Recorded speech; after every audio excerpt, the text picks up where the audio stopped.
Welcome to the 2024 Sedona Ascension Retreat, Accelerating Consciousness. Presenting Mark Anthony. And also, what's so great about Mark, he uses science as well as this psychic intuition to really talk about the nature of the soul. Because it's a science. There's a science to incarnation. And the world's discovering it because of people like Mark.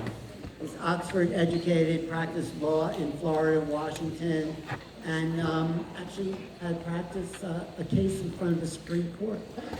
He's known as a psychic explorer, but his background is in quantum physics, survival of consciousness, near-death experiences, history, archaeology, and theology.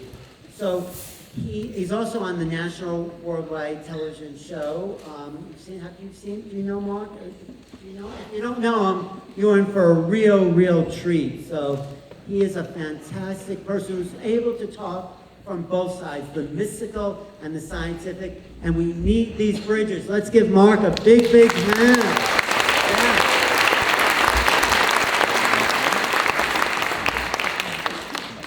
Can everybody hear me? No. All right, hold on. We're talking about science, so we need a minute to get it happening. How's everybody doing?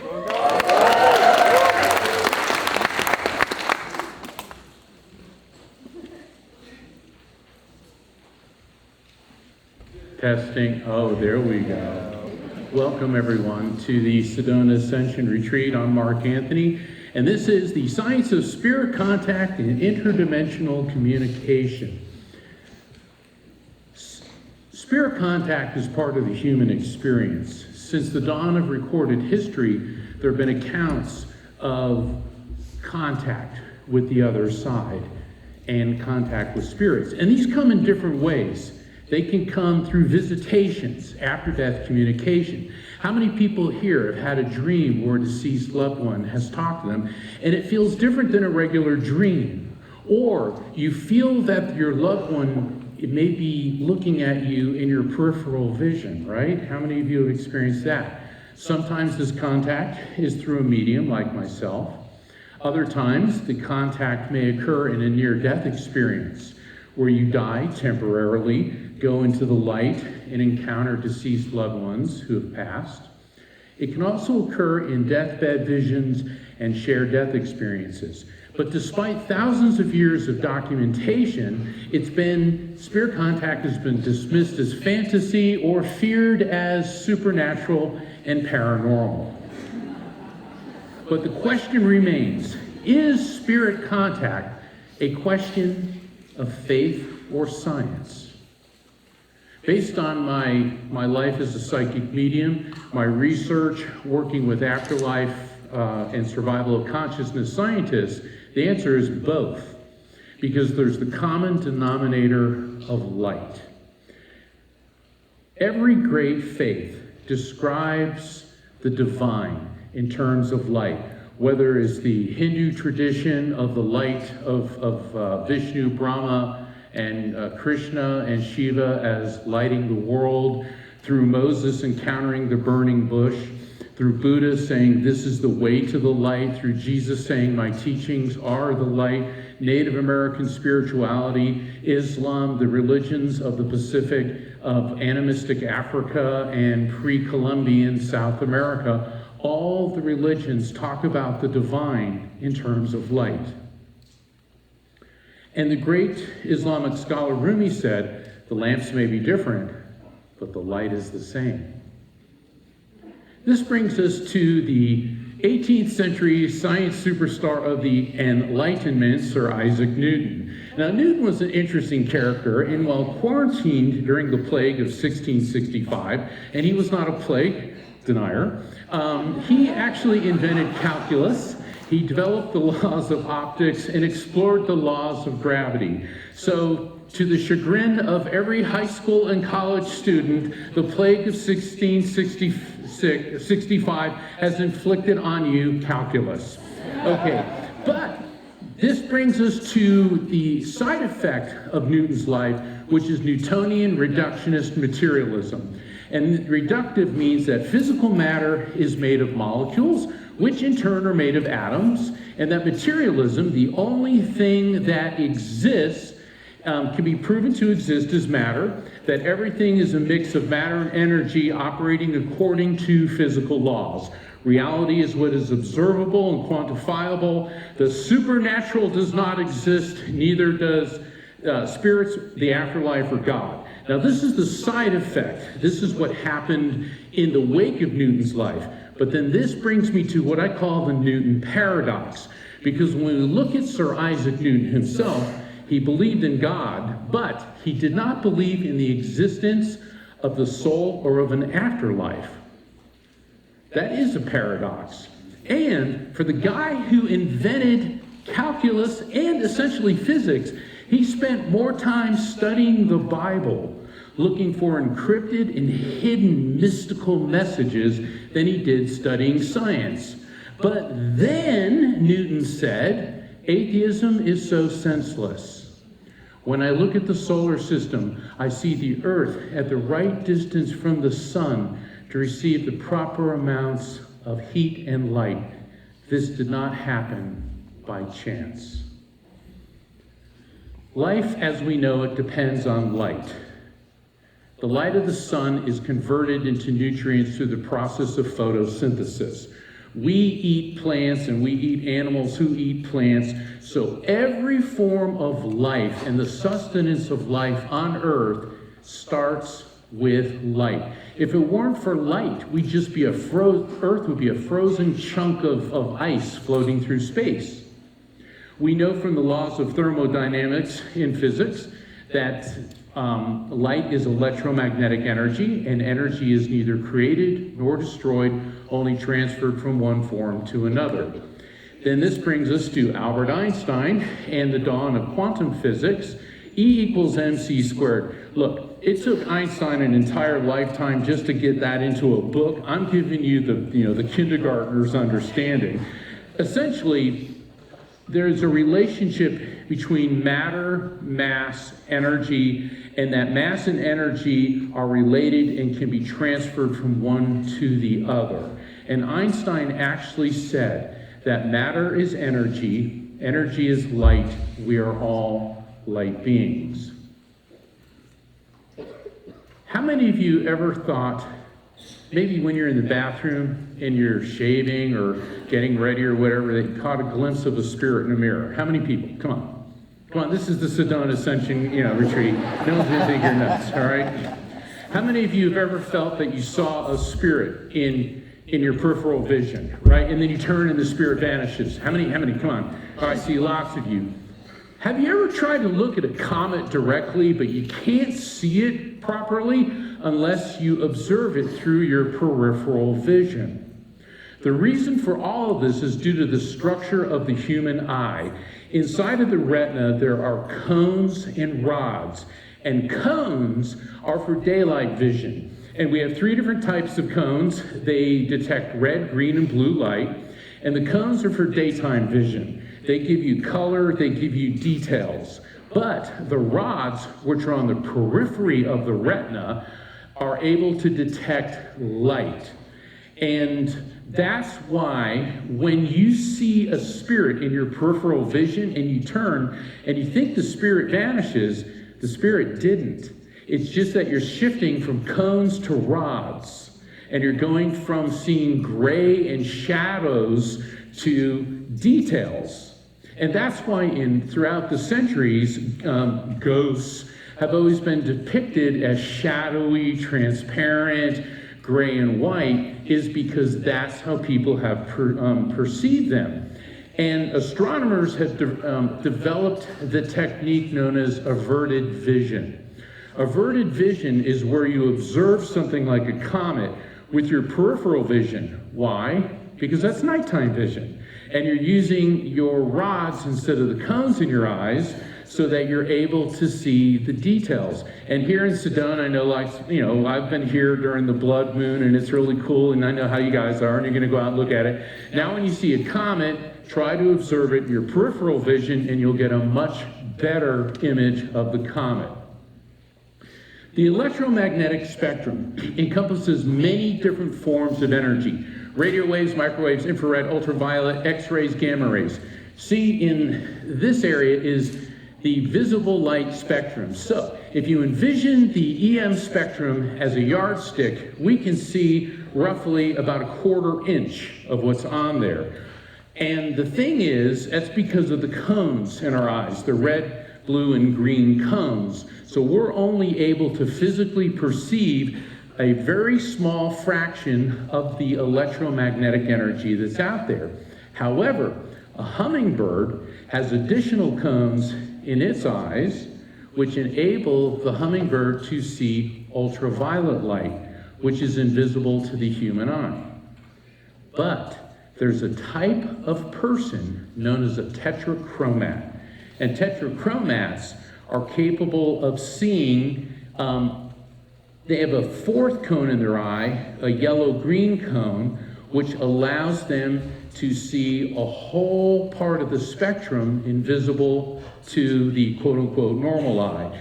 Ophthalmologists refer to this as an abnormal gene. I think of it as an enhancement. And only women are tetrachromats because you inherit it because of the 2 X chromosomes. And the thing about a tetrachromat is the normal eye can see 1 million colors, but a tetrachromat can see 100 million colors. So guys, the next time you're shopping with your lady and she says, "Does this color look good on me?" just say yes. Because the thing is, a lot of tetrachromats don't even know they're tetrachromats unless you're specifically tested for it. And I would say, without generalizing, and it is, International Women's Day, women are better at colors than guys are. We're like, it looks blue. No, what you say is, it looks great, it matches your skin tone perfectly.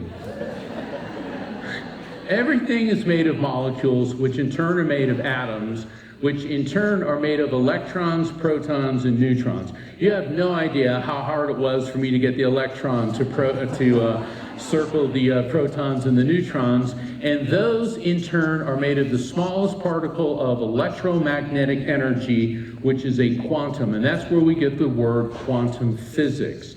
So what that means is everything on the subatomic level is made of the same form of electromagnetic energy. That means this presentation mouse I'm holding, my body, the air we're breathing, the light we're seeing, the rings of Saturn and beyond are all on the subatomic level, the same form of electromagnetic energy, which is a quantum. And unfortunately, Sir Isaac Newton didn't have quantum physics.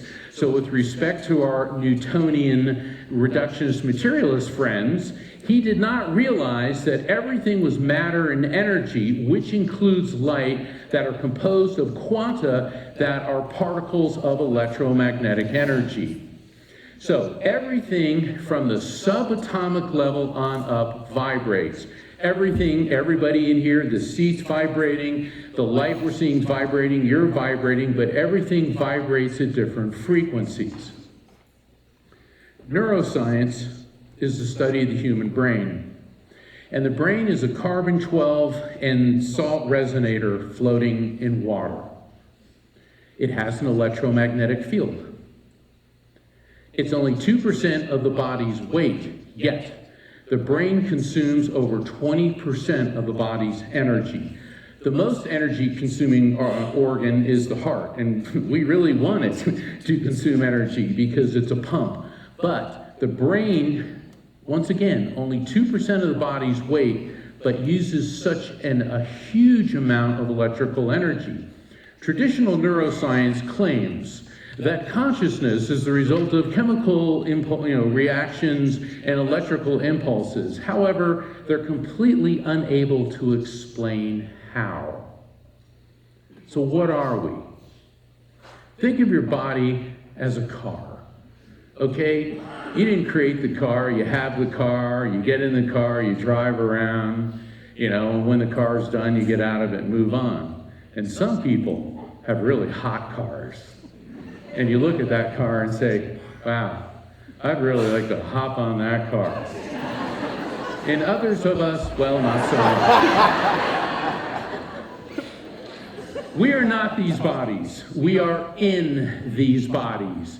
We are energy, which in the realm of science and psychology is referred as consciousness. In the realms of faith as a soul, a spirit. It's what makes us unique. It's our personality. It's pure energy. It pre-exists the body, comes into the body. When the car/body dies, it moves on. Consciousness is capable of perception beyond our 5 physical senses of sight, hearing, taste, smell, and touch. It is also capable of perception with other dimensions. Now the quantum physicists have chimed in. Professor Hans-Peter Dürr from the Max Planck Institute in Germany. Can you think of a more serious person than a German physicist? The brain is like a computer hard drive. When the hard drive dies, we do not lose this information, this consciousness. The body dies, but the spiritual quantum field continues. In this way, we are immortal. Meanwhile, across the English Channel, Sir Roger Penrose, consciousness derives from quantum vibrations with the brain's neurons. In the spiritual sense, consciousness has been here all along. Now, this is very encouraging because now, formerly Newtonian reductionist materialist physicists are now saying, well, wait a second. Quantum physics is proving the existence of life beyond the physical. And so when we look at physics, where energy is neither created nor destroyed, only transferred from one form to another, and faith, which says the same thing, that the soul, the spirit, the who and what we are, comes into the body, lives on after the body dies, and based on years of research, plus thousands of readings I've conducted as a medium, I developed the term the electromagnetic soul, the EMS. And it's a 21st century term to describe what we really are, which is pure consciousness that is eternal electromagnetic energy. Now, well, thank you. And I'm very honored to say that a number of quantum physicists and afterlife research scientists are now using the electromagnetic soul theory and calling it the EMS. And of course, you know how it is whenever you put yourself out there, there's always the naysayers, and some people say, well, I don't like that. That sounds too clinical. However, my good colleague, my good friend and colleague, Dr. Gary Schwartz, of the University of Arizona says, well, let's look at this as another way, that the soul is the source of universal love.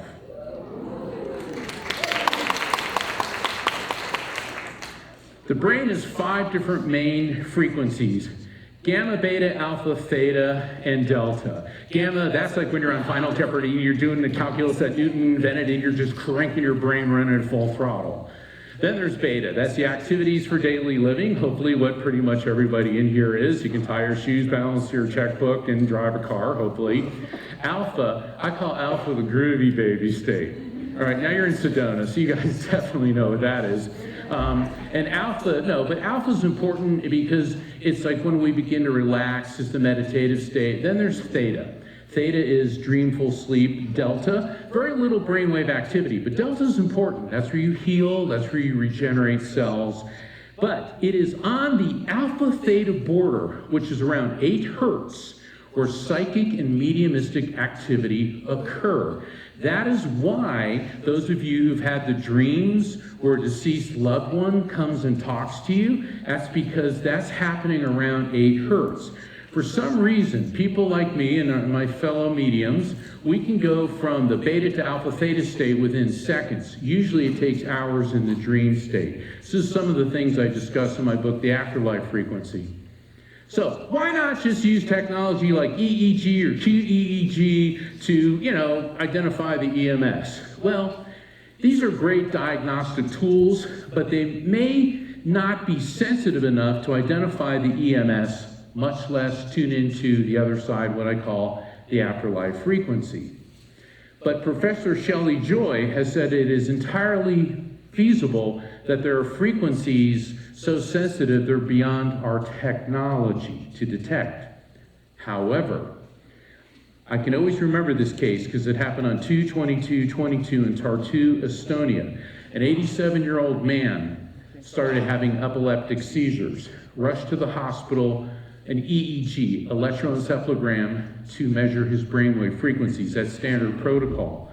However, while his brain was being monitored, he suddenly died. And this was the first time in history that somebody had died during an EEG. What happened shocked scientists worldwide. Just before his heart stopped working, all 5 brainwave frequencies, gamma, alpha, beta, theta, and delta, surged off the charts. Scientists didn't expect this. They figured things would just sort of fizzle out and go away. They're like, what's going on here? Then another scientist said the brain may be playing a last recall of events similar to the life review that is recorded during near-death experiences. So now what we're seeing is, at the time of death, a huge surge of electrical activity in the brain. So we have the afterlife frequency vibrating at a much higher frequency than our material world dimension, and then there are times, there's a zone in between, which I call the NDE zone. It's another one of my lectures. And this is where interdimensional communication occurs. Mediumship, visitations, near-death, shared-death experiences, out-of-body experiences, deathbed visions. This is in the zone between the two energetic systems, between the two dimensions, ergo the term interdimensional communication. So how does interdimensional communication occur? It's based on quantum entanglement. And quantum entanglement is when 2 subatomic particles are separated, even though scientists have said they're a billion miles apart. If you do something to one, the other one reacts immediately. Ergo, they're entangled despite the distance. Think of interdimensional communication as the two-way street I call frequency beacons. Think of everyone that you know, that you love, you're connected to by a 3-dimensional spider web. Let's take the spider out of it because, they're creepy. And when you're grieving somebody very heavily, you send a vibration along that web. Same thing, you ever been driving in your car and suddenly you feel compelled to turn on the radio and there's that song that makes you think of your deceased loved one? Do you ever, all of a sudden you're smelling, God, that's my mother's perfume, but there's no source for it? These are all frequency beacons, and spirits can send them to us as well as we can send it to them. But it doesn't just apply to interdimensional communication. How many parents here suddenly felt something was going wrong with their child, and then they found out that was the truth? See, we are, once again, interconnected energetically. And frequency beacons are how we communicate with spirits. Well, this brings us to the physiology of spirit communication. 5,000 years ago, Hindus figured out that the 7 chakras align with the 7 endocrine glands in the body. Now, as a former prosecutor and criminal defense attorney, I can tell you that a lot of people in the criminal justice system spend way too much time focusing on the red chakra.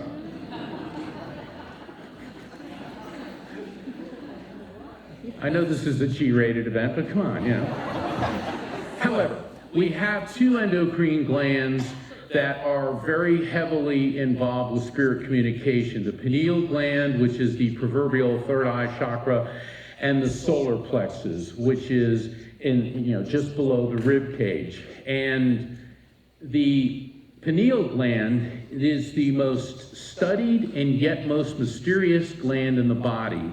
It's between the size of a grain of rice and a lima bean. Within it has calcite and magnetite crystals. It controls the brain wave frequencies, including your reticular activating system. It controls your circadian rhythms, body temperature, sleep cycles, and light perception. There's that light again. How many people have ever experienced jet lag? It's because of the pineal gland, because the pineal gland is also tuned into the Earth's electromagnetic field, and when suddenly you jump in a carpeted tube and zoom to, 3 or 4 or 10 time zones away, your pineal gland hasn't had a chance to lock on to the Earth's electromagnetic field. So that's why that happens. Once again, EM energy, we're all connected to it and by it. What was the first radio? A piece of quartz crystal with copper wire running low levels of electricity through it. We have that in our head. It's a lot more sophisticated than that. This brings us now to the solar plexus, which is called solar plexus because it's a complex bundle of nerves that looks like the rays of the sun radiating from it.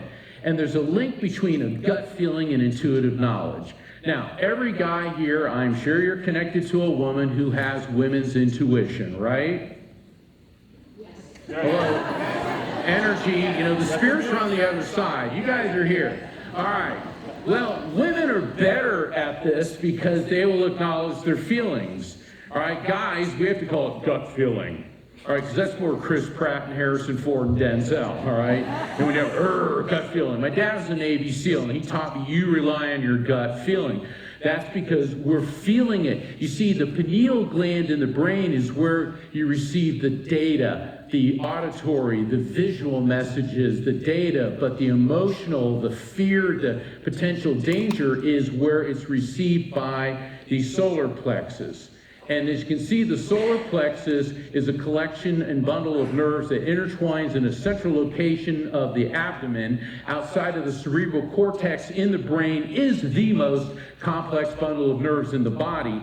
And Dr. David Wingate and Dr. Michael Gershon of the University of London and Columbia Presbyterian are referring to it as the second brain. I mean, an octopus has 9 brains. It has one in its head and one for each arm. Other species have multiple brains, and it appears that we do too.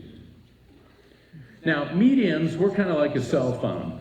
And here's what happens. A spirit, an electromagnetic soul, sends a wave of EM energy, and that wave of energy then goes into my brain and interfaces with my electromagnetic field and gets converted into recognizable concepts based on my memories, feelings, and cultural associations. But what about people who aren't necessarily mediums? The truth is, everyone is capable of having a psychic or mediumistic experience, even if you're not necessarily a medium. Look, we're just better at doing different things. Some people are better mathematicians. I mean, you can give me a guitar and I can bang around on it, but don't expect Eric Clapton or Slash, okay? I can swim, but I'm not going to win 20 gold medals in the Olympics. We're just simply good at doing different things. And it would be boring if we were all the same. Then we'd be like a school of fish, We'd be like reacting to everything the same, but we're not. We're diverse and we're unique for reasons beyond our immediate understanding. And in my book, The Afterlife Frequency, I teach people who are not necessarily mediums how to recognize, accept, feel, and trust messages from spirits, and I refer to that as the raft technique. And there's a great story, but time doesn't permit how that happened, but I tell it in the book. This brings us to near-death, shared-death experiences, and deathbed visions. An NDE is where somebody physically dies, their consciousness, their EMS, their electromagnetic soul separates from their body. It quantum leaps from our dimension to another. Oftentimes people describe going through a tunnel into a transcendent realm that has been referred to as the other side. Now, tales of these resurrections, people dying and then coming back to life, they're chronicled in the Bible. They're chronicled in Greek mythology and in Hindu scriptures throughout the Enlightenment. Okay, people didn't know what to call them until Dr. Raymond Moody developed the term near-death experience. But these have been going on for thousands of years. This brings us to a very fascinating, 2022 was a banner year for afterlife research. 567 people at 25 different hospitals in the US and UK the lucid dying study. Basically, when people went into cardiac arrest, they were given EEGs as CPR was being administered. And what happened is that in all subjects, those who died had that massive brainwave surge, just like the guy in Estonia did. 1 in 5 survivors reported a near-death experience, which wasn't a hallucination. And Dr. Sam Parnia, the head of the study, said that measuring the signs of lucid and heightened brain activity together with similar stories of near-death experiences suggests the human sense of self and consciousness may not stop at time of death. In other words, my electromagnetic soul theory is now receiving scientific validation and proof. That's why a lot of the afterlife scientists are endorsing it. But now we're finally at the point where we're starting to see this surge of activity, which ties into this. But on the flip side of the karmic coin, is there a non-spiritual, Newtonian, reductionist, materialist explanation for near-death experiences? Well, the going theory, DMT, dimethyltryptamine, which is a chemical secreted by the pineal gland when somebody's dying. DMT can be synthesized. People can have DMT experiences which induce a hallucinogenic state. A floating sensation feels like a spiritual experience. What it does not induce is traveling through a tunnel, entering a transcendent realm, and veridical perception. In other words, facts and data. Let me explain what I mean by that. Well, first, in 1780, Luigi Galvani found that by shocking dead frogs' legs, they would twitch. And he then developed the term bioelectricity, which said that the electricity generated within an organism by a muscle or a nerve. Well, the truth is, recreating something is not the authentic experience. Although it did give Mary Shelley a really cool idea for a book. And that's where she did get the idea from Galvani. She thought, well, maybe we can shock something back into life. But maybe not. Is a near-death experience caused by the surge of electricity in a dying brain? Brain physiology helps us understand the mechanism through which the brain processes the NDE, but it doesn't tell us the cause of an NDE. So, when you're reading, the nerve cells in your eyes send electrical signals to the occipital lobe in the rear of your brain. However, the electrical activity in your nerve cells did not create the words on the page, nor did the electrical activity merely enable you to see and understand the words. The brain's electrical processes might explain the mechanisms whereby people who have NDEs process the experience, but not how they recognize and interact with deceased people that they see during the NDE and accurately perceive things from an out-of-body visual perspective. Let me put this in easier terms. Veridical perception. There was a woman who died on an operating table, and her consciousness started floating above the operating room. And she saw the surgeon and everybody working, trying to resuscitate her. She said, as I passed the light fixture, I noticed there was dust on top of it. And she said, I really need to tell the nurse about this. This needs to be dusted. The next thing she knows, she's hovering above the hospital. And in the rain gutter and the corner of the roof of the hospital, she saw a blue sneaker stuck in the rain gutter. She was resuscitated. And when came out of this, she said, I saw this blue sneaker. And the surgeon said, get 2 people up on the roof right now. And exactly where she said it was, they found a blue sneaker. And I got to meet her, Kimberly Clark Sharp. She's with the International Association for Near-Death Studies, and it was a great honor to meet her. And she actually gave me a blue sneaker. It was really cool of her. So, afterlife frequency, our dimension, then there is overlap, which leads us to deathbed visions, shared death experiences, and which are multiple simultaneous NDEs. All right, deathbed visions. This is where somebody's dying and they'll start seeing deceased loved ones, angels, religious figures. These two have been documented for thousands of years. One of the last golden girl to go, Betty White. She was married to the love of her life, Alan Ludden. He was a game show host. They were married from 63 to 81. She loved Alan so much. After he died, she never remarried. Every interview, she talked about Alan. Betty died on New Year's Eve 2021, just like a week or so shy of her 100th birthday.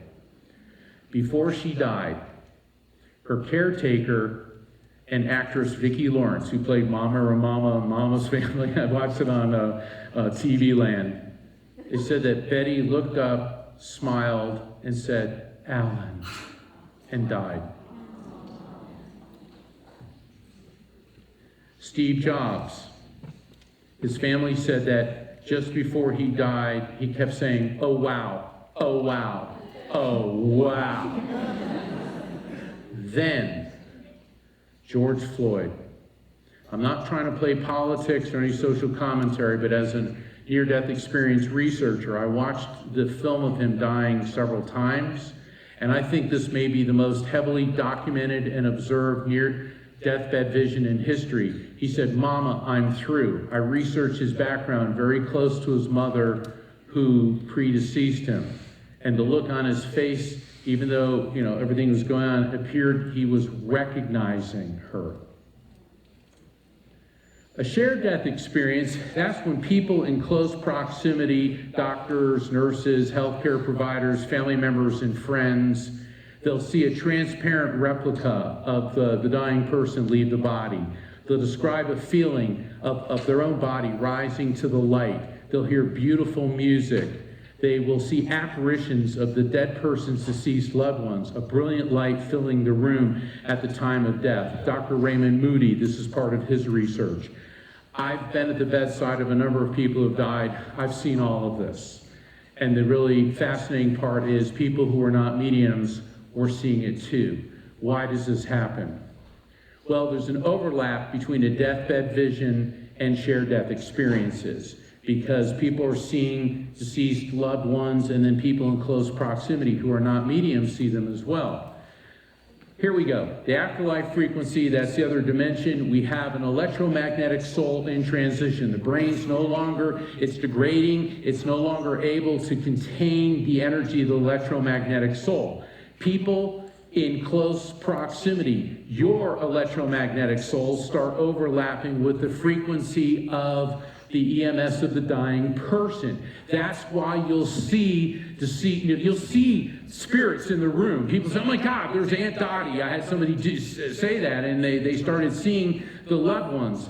And then, as the person transitions, that's where you may get that "I'm lifting up," where you'll see the surge of white light out of your body.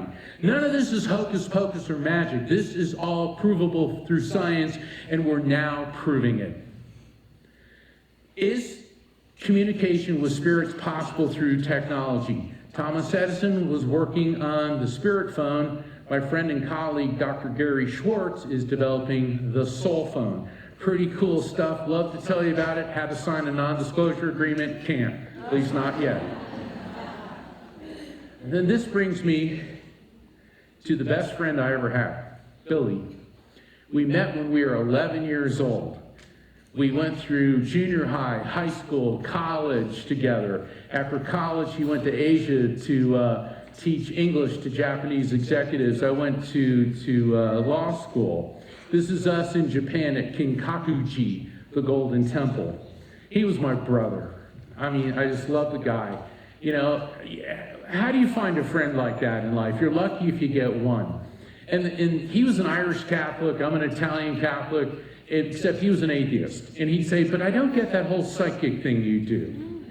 And so our entire lives, particularly when we're in Asia, because we travel throughout Asia, and I write about him in both Evidence of Eternity and the Afterlife Frequency, he said, "I don't believe in an afterlife because there's no technology to prove it." Well, this argument went on our entire lives. And it wasn't a shouting argument, it was an intellectual argument. And I remember he even asked me to perform his wedding ceremony. I was a notary public at the time, and he met this beautiful woman in Japan. And I will never forget that day. There I was, it was right in front of the ocean in Florida, and my best friend, and now my new best friend, his wife, his parents were there, my parents, all of our friends from high school, college, half of my fraternity brothers were there. Everybody I loved was there. It was one of those shining moments in life that you are so lucky to get. And then a few years later, Billy grappled so heavily with alcoholism and depression, he took his own life. Naturally, I was devastated, and I did my best, using my abilities as a medium and my understanding to move forward. And then a couple years after that, I was asked to speak at the Stanley Hotel in Estes Park, Colorado. It was a paranormal convention there. I've written a lot about things that have happened. And I had just finished speaking, and there was a huge convention hall, and I was signing copies of my first book, because it had just come out, Never Letting Go. And my manager, Rocky, she's here, there she is over there. Rocky is with me, she travels with me on all these tours. So I'm signing copies of my book, and she's walking around checking out all the cool paranormal investigation equipment. I mean, they had K2 meters, tri-field, spirit box, digital voice recorder, thermal infrared. And Rocky's walking by this one table, and there was a guy displaying the spirit box scanner. And she's walking by, and she hears, "Get Mark." And the investigator, the guy selling, his name is Chris, he goes, "Did that just say?" And then it goes, "Get Mark." And he goes, "Do you think he means you're Mark Anthony?" So I'm signing books, and all of a sudden I'm hearing Rocky and Chris go, "Mark, get over here!" So, I'm like, oh my God, so I run over there, and of course it's paranormal conventions, and now there's a whole bunch of people around. And I go walking up, and there's this thing, and all of a sudden it says, "Dude." And I looked at Rocky, and a tear was rolling out of her eyes. And before either of us could say anything, it said, "Love you, bro." It was his voice. The reason Rocky was crying, she knew Billy. She said, "Mark, that's Billy's voice." And the thing is, the very last thing he said to me in this world, he always called me dude because we grew up in the surfing culture of East Coast Florida. So dude. Last thing he says, "Dude, love you, bro." Last thing he ever said to me in this world. And then it dawned on me, the atheist, the one who told me there's no technology to prove an afterlife, taught me through the spirit box scanner, which was invented by Gary Galka, whom I had the honor to appear in an upcoming episode of a Discovery Channel TV show. Gary and I hit it off right away. And I want to thank everyone for showing up. This has been the science of spirit contact and interdimensional communication. From the cosmic to the subatomic, we are all connected to the light by the electromagnetic soul. And if you want to find out more, my book, The Afterlife Frequency, is at my table. I'll be happy to sign copies of it. I want to thank Suzanne Ross. Stay tuned for the next presentation featuring the channelers Sean Swanson, Rob Gauthier, and Wendy Kennedy.